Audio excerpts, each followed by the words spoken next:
Hello friends. UPPCS का जो paper है, यूपीपीसीएस का पेपर बहुत नज़दीक आ चुका है और आपको प्रतिदिन पर डे कम से कम 50 क्वेश्चन की प्रैक्टिस करनी चाहिए। तो हम अपने इस सीरीज़ में प्रतिदिन 50 क्वेश्चन की प्रैक्टिस आपको करवाएंगे और आपको नियमित तौर पर आके इसको देखना होगा और जो क्वेश्चन आपको समझ में ना आए उसके आप कॉपी में नोट्स बनाते चलें। और सबसे पहले हम अपनी इस सीरीज़ में 2023 में जितने भी क्वेश्चन यूपीपीसीएस में आए हुए थे उसका एनालिसिस करेंगे और समझेंगे कि क्वेश्चन का पैटर्न क्या है और किस हिसाब से क्वेश्चन आगे आएगा। ठीक है, तो आइए चालू करते हैं यूपीपीसीएस का 2023 का क्वेश्चन पेपर को। और हर क्वेश्चन को आपको उत्तर को न्याय संगत रूप से देखना है और सही उत्तर तो आपको देखने ही देखने हैं, साथ ही गलत उत्तर पे भी ध्यान रखना है। जैसे पहला क्वेश्चन आपका जो है भारतीय इतिहास से, प्राचीन इतिहास से जो क्वेश्चन आया था वो आया था, सूची 1 को सूची 2 से सुमेलित कीजिए तथा नीचे दिए हुए कूट से सही उत्तर चुनिए। तो पूछा हुआ है नेवासा। नेवासा कहाँ मिलेगा? वर्तमान में कौन सा स्थान है? नेवासा का स्थान है महाराष्ट्र। डिडवाना, डिडवाना कहाँ है? राजस्थान। ईसमपुर कहाँ है? कर्नाटक में। तो गुडियाम गुफा कहाँ पर होगा? तमिलनाडु में। इस हिसाब से हमारा जो आंसर बनता है वो आंसर बनता है ऑप्शन नंबर सी। दूसरा क्वेश्चन देखते हैं, चरक संहिता कितने अध्यायों और खंडों में विभाजित है? चरक संहिता कितने अध्याय और खंडों में विभाजित है?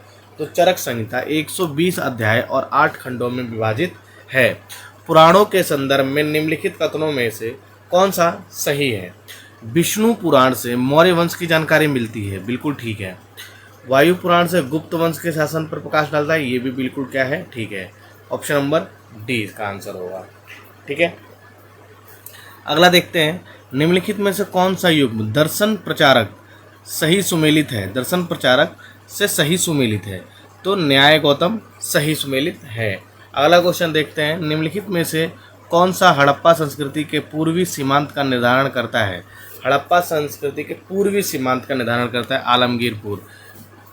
हड़प्पा के पूर्व में था आलमगीरपुर, हड़प्पा के पश्चिम में था वो था आपका सुतकांगी डोर, और कश्मीर में सुतकांगी डोर आपका बलूचिस्तान में है और कश्मीर यानी उत्तर में मांडा तक इसका विस्तार था, कश्मीर तक, और नीचे कहाँ तक? महाराष्ट्र दैमाबाद तक इसका विस्तार था।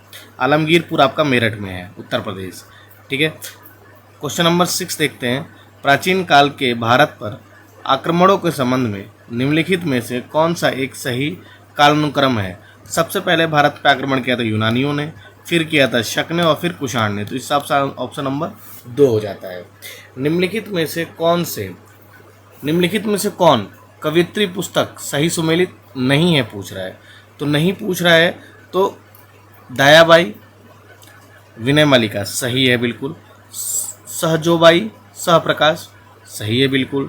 सोन कुमारी स्वर्ण बेली की कविता, ये भी बिल्कुल क्या है? सही है।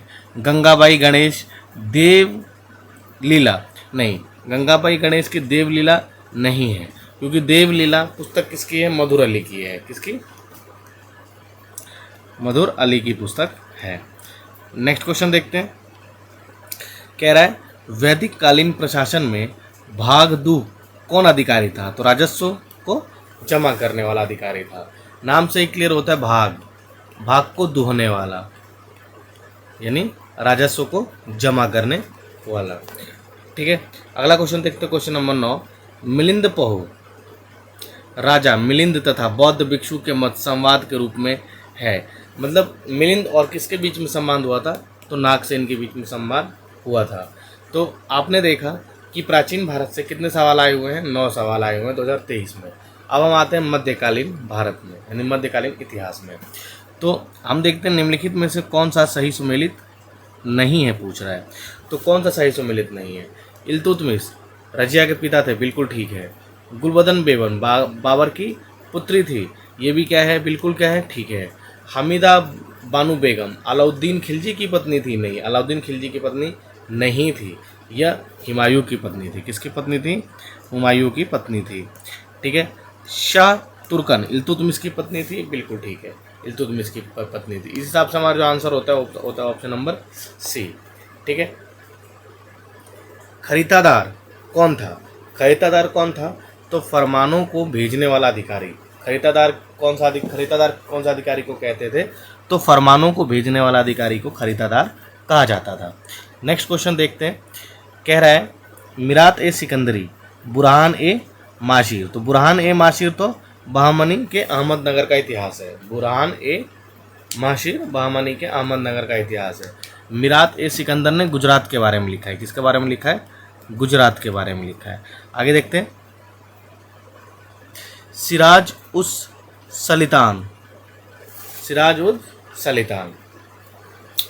सलितान ने आपका बंगाल के बारे में लिखा है। किसके बारे में लिखा है? बंगाल के इतिहास के बारे में लिखा है। तो इस हिसाब से हम ऑप्शन देखते हैं। तो ऑप्शन नंबर देखते हैं मिरात ए सिकंदरी यानी ए का चौथा हो जाएगा गुजरात की विजय। तो ए का चौथा यानी हमारा दो ऑप्शन तो अब पहले ही एलिमिनेट हो गए, गलत हो गए। उसके बाद से दूसरे का दूसरा था। ठीक है। और सी का पहला और दूसरे का दूसरा, नहीं ऑप्शन नंबर ए हमारा सही बैठता है। कुछ अगला देखते हैं। निम्नलिखित में से कौन फिरोज तुगलक के नागरकोट अभियान के दौरान 300 संस्कृत पुस्तकों का अनुवाद किया था? किसने किया था भाई? 300 संस्कृत पुस्तकों का अनुवाद किया था जब फिरोज शाह तुगलक ने नागरकोट का अभियान किया था। तो उसका नाम था अजुद्दीन खान। ठीक है। निम्नलिखित पेशाओं के शासनकाल पर विचार कीजिए तथा उन्हें कालक्रम अनुसार व्यवस्थित कीजिए। कालक्रम अनुसार व्यवस्थित करना है। तो सबसे पहले कौन थे? बालाजी विश्वनाथ। उसके बाद कौन? बाजीराव प्रताप। उसके बाद कौन? माधव राव। और देन उसके सबसे लास्ट में कौन थे? नारायण राव। यानी सबसे लास्ट में कौन मिलते हैं हमको? नारायण राव मिलते हैं। उससे पहले मिलते हैं माधव राव, उससे पहले मिलते हैं बाजीराव और उससे पहले मिलते हैं बालाजी विश्वनाथ। इस हिसाब से हमारा ऑप्शन नंबर हो जाता है ए। अगला क्वेश्चन देखते हैं। निम्नलिखित में से कश्मीर के किस शासक ने जजिया और गौ हत्या को समाप्त किया था? किसने किया था? जैनुल अबिदीन ने। किसने? जैनुल अबिदीन ने किया था। ठीक है। और इनके बारे में एक चीज़ और ध्यान रखना है कि इनके समय में ही महाभारत, दशावतार और राज तरंगिणी का फारसी में अनुवाद हुआ था। किसके समय में? जैमिन के शासन काल में। इनको एक नाम से और जानते हैं, जैन उल आबिदीन के नाम से भी इन्हें जाना जाता है। क्वेश्चन नंबर 16 देख रहे हैं। संगीत की टप्पा शैली, कौन सी शैली? टप्पा शैली निम्नलिखित में से किस मुगल सम्राट के दरबार में परिष्कृत एवं विकसित हुई थी? तो मोहम्मद शाह के दरबार में विकसित हुई थी। तो हमने देखा कि 9 क्वेश्चन आपके प्राचीन भारत से आए, तो 9 के बाद 16 तक मध्यकाल भारत से आए। यानी कितने? 7 क्वेश्चन मध्यकालीन इतिहास से रहा। देखते हैं आधुनिक भारत से कितने क्वेश्चन और कैसे क्वेश्चन आए हैं।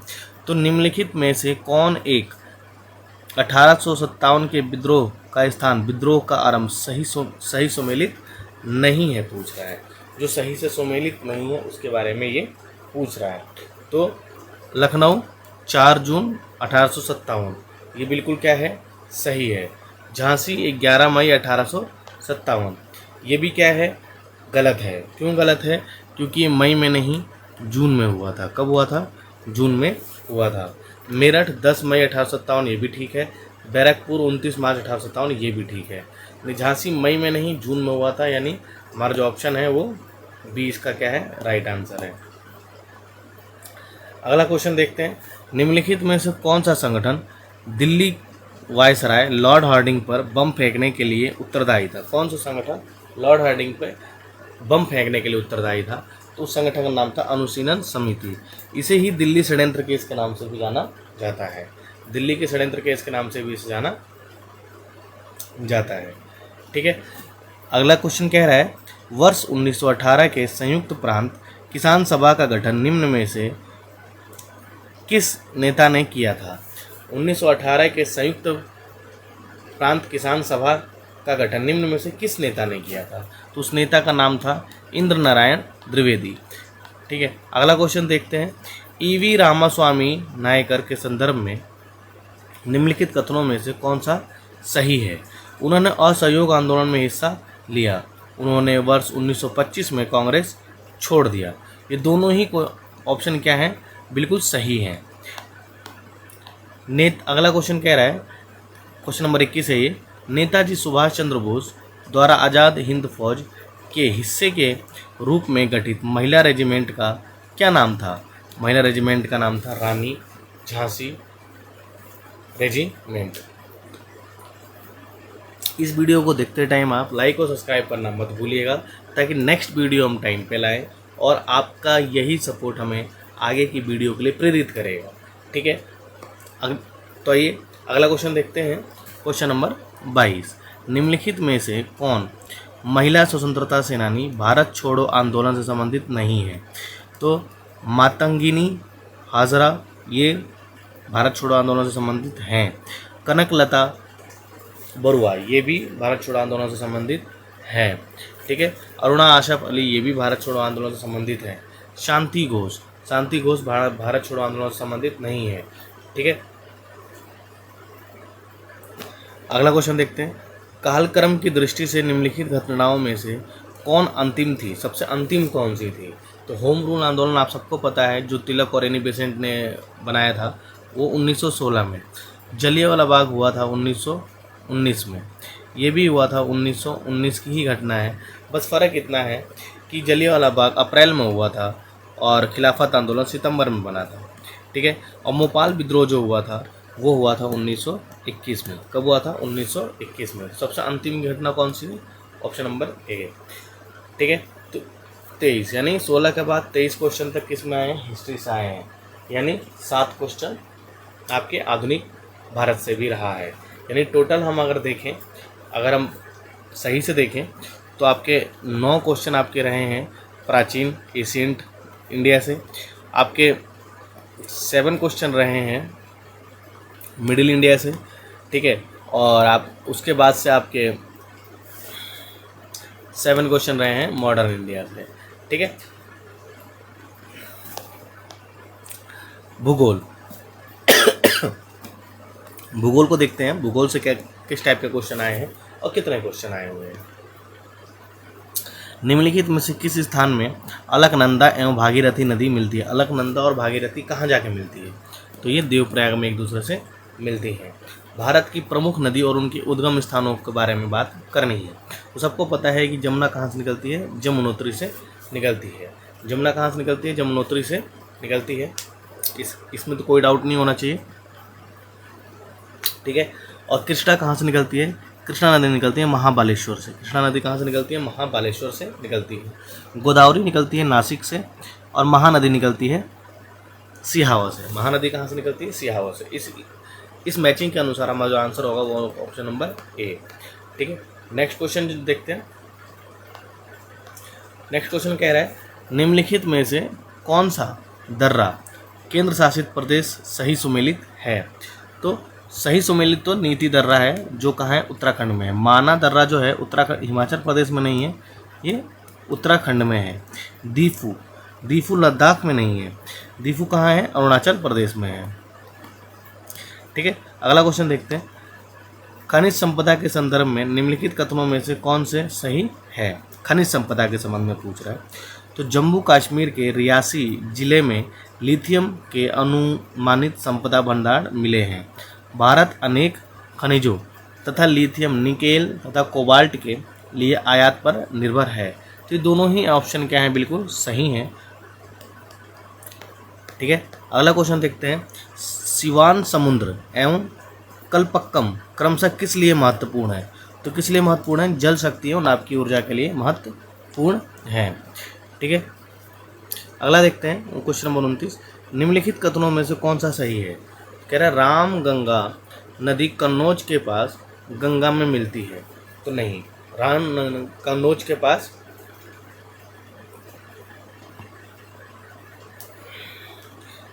रामगंगा नदी कन्नौज के पास गंगा नदी में मिलती है। अगला कह रहा है बेतवा नदी प्रयागराज के पास जमुना में मिलती है। ठीक है, तो ये जो बेतवा नदी है प्रयागराज के पास नहीं मिलती, ये मिलती है आपका हमीरपुर के पास। कहाँ मिलती है? हमीरपुर के पास जमुना से मिलती है। नहीं, ऑप्शन नंबर ए क्या हुआ हमारा? बिल्कुल सही हुआ। ठीक है, अगला क्वेश्चन देखते हैं। निम्नलिखित में से कौन सा सहायक नदी सही सुमेलित है? नहीं है। ठीक ठीक है, बोल रहा है कौन सा सही सुमेलित नहीं है, तो कह रहा है प्राणहिता।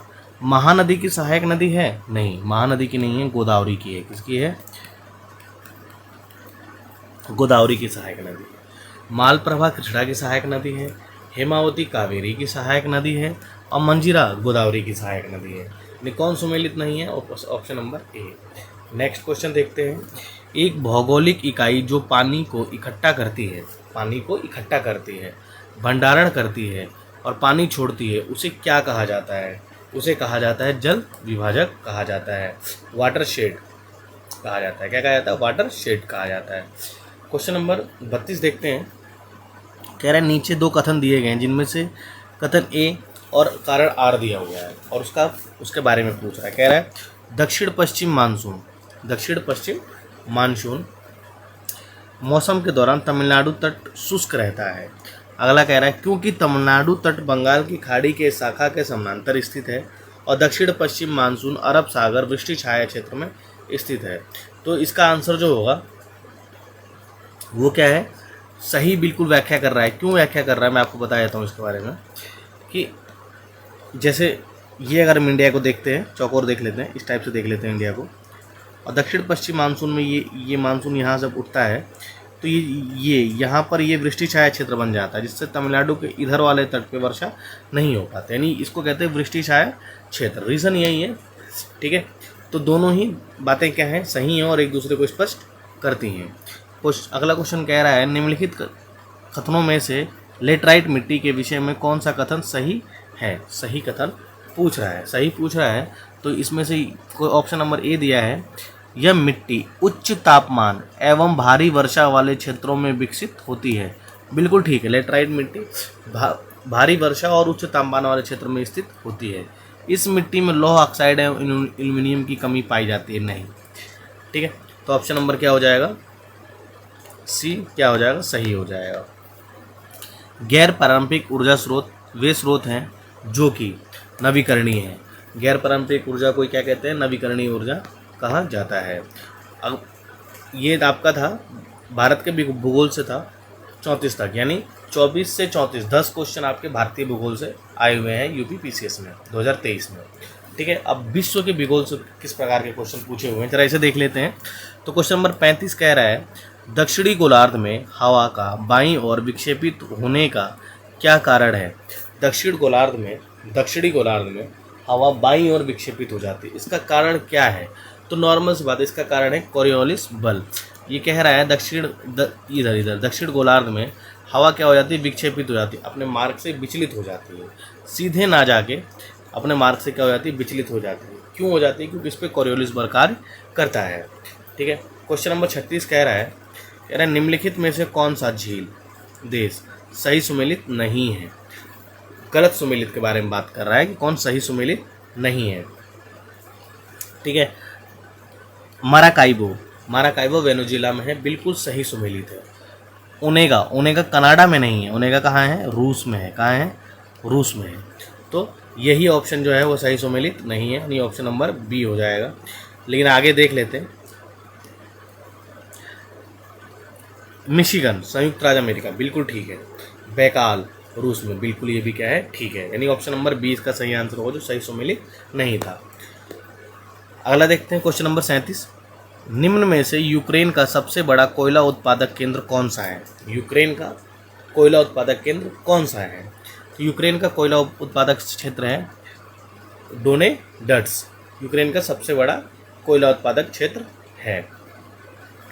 क्वेश्चन नंबर 38 देखते हैं। संयुक्त राज्य अमेरिका तथा मैक्सिको के बीच की सीमा पर स्थित नदी। संयुक्त राज्य अमेरिका और मैक्सिको के बीच में जो नदी बहती है, जो दोनों की सीमा बनाती है, वो कौन सी नदी है? तो वो है कोलोराडो और रियो ग्रांडो, ये दोनों ही हो सकती हैं। ठीक है, तो यहाँ पे ऑप्शन चुनना थोड़ा मुश्किल है, आप दोनों में से कोई भी चुन सकते हैं। 39 देखते हैं, और ध्यान रखना आयोग ने रियो ग्रांडे को चुना है। ठीक है, क्वेश्चन नंबर 39 देखते हैं। निम्नलिखित में से कौन सा बंदरगाह देश सही सुमेलित नहीं है? कौन सा सही सुमेलित नहीं है? मांटेवीडियो उरुग्वे, बिल्कुल ठीक है।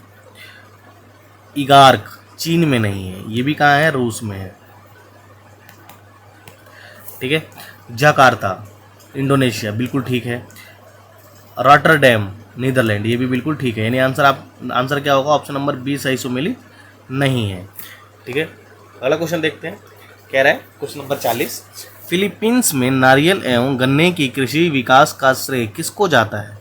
फिलीपींस में नारियल और गन्ने की कृषि के विकास का श्रेय किसको जाता है, तो जाता है स्पेन और अमेरिका वासियों को जाता है। अगला क्वेश्चन देखते हैं, निम्नलिखित रेगिस्तानों पर विचार कीजिए तथा उन्हें उनके आकार के क्रम में व्यवस्थित कीजिए। सबसे छोटे से सबसे विस्तृत तक, पहले छोटा रखना है और उसके बाद से बड़ा रखना है, ठीक है। तो सबसे छोटा इनमें से कौन है, सबसे छोटा है ग्रेट सैंडी मरुस्थल, सबसे छोटा है। ग्रेट सैंडी मरुस्थल जो है वो सबसे छोटा मरुस्थल है। उसके बाद छोटे मरुस्थल में आता है गोबी मरुस्थल, उसके बाद छोटे मरुस्थल में आता है आपका अरेबियन मरुस्थल, उसके बाद आता है सहारा मरुस्थल। इस हिसाब से देखा जाए तो ऑप्शन नंबर क्या हो जाएगा, बी हो जाएगा, ठीक है। क्वेश्चन नंबर 42 देखते हैं, कह रहा है निम्नलिखित में से कौन सा कथन सत्य है, तो सत्य ढूंढना है। देखते हैं, महासागरीय लवणता कर्क एवं मकर रेखाओं पर अधिकतम होती है, ये कथन बिल्कुल क्या है, सत्य है। अगला देखते हैं, क्वेश्चन नंबर 43, अल नीनो के संदर्भ में निम्नलिखित कथनों में से कौन सा सही है।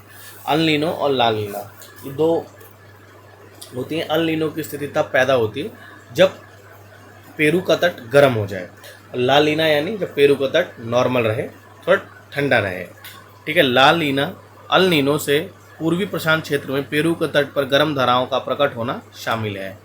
यह गर्म धारा पेरू के तट पर पानी का तापमान 10 डिग्री सेल्सियस तक बढ़ा देती है, जिसमें समुद्र कैप प्लैंकटन की मात्रा बढ़ जाती है।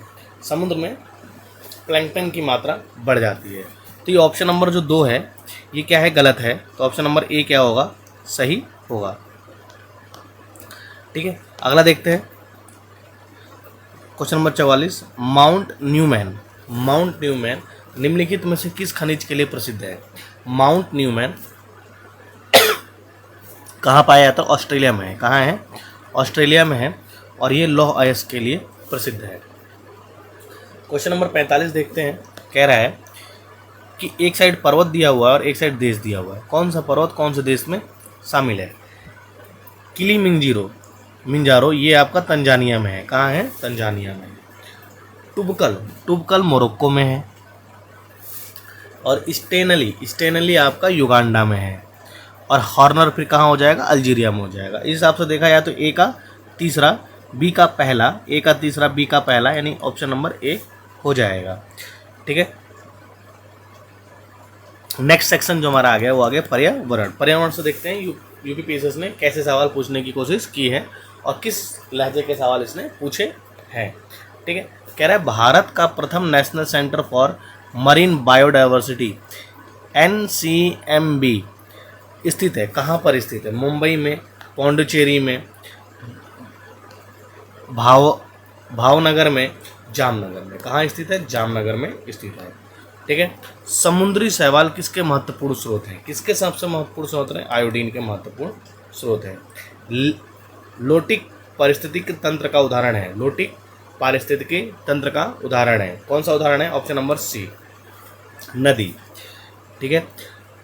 जल रोकथाम एवं प्रदूषण नियंत्रण अधिनियम को निम्नलिखित में से किस वर्ष मनाया गया, ठीक है। किस वर्ष मनाया गया, 1974 में, ठीक। इनके लिए एक्ट भी लाया गया, तो 1974 में ही एक्ट लाया गया था। क्वेश्चन नंबर 50 हमारा लास्ट क्वेश्चन है, और इसके बाद के क्वेश्चनों को हम नेक्स्ट वीडियो में देखेंगे, और देखेंगे कि किस प्रकार के पर्यावरण के क्वेश्चन आगे पूछे गए हैं। तो आपको अगर ये वीडियो पसंद आई हो तो लाइक और सब्सक्राइब जरूर कीजिएगा, ठीक है, और अपना सपोर्ट, अपना प्यार बनाए रखिएगा। अगला क्वेश्चन जो हम देख रहे हैं वो है रियो शिखर सम्मेलन 1992 का एजेंडा 21 किससे संबंधित है, तो सतत विकास से संबंधित है, ठीक है। ये हमारा अंतिम क्वेश्चन था। नेक्स्ट वीडियो सेम टाइम पे सेम कंटेंट के साथ सेम तरीके से समझा के आपको और अच्छा प्रयास किया जाएगा। तो मिलते हैं आपसे अगले वीडियो में। धन्यवाद। नमस्कार।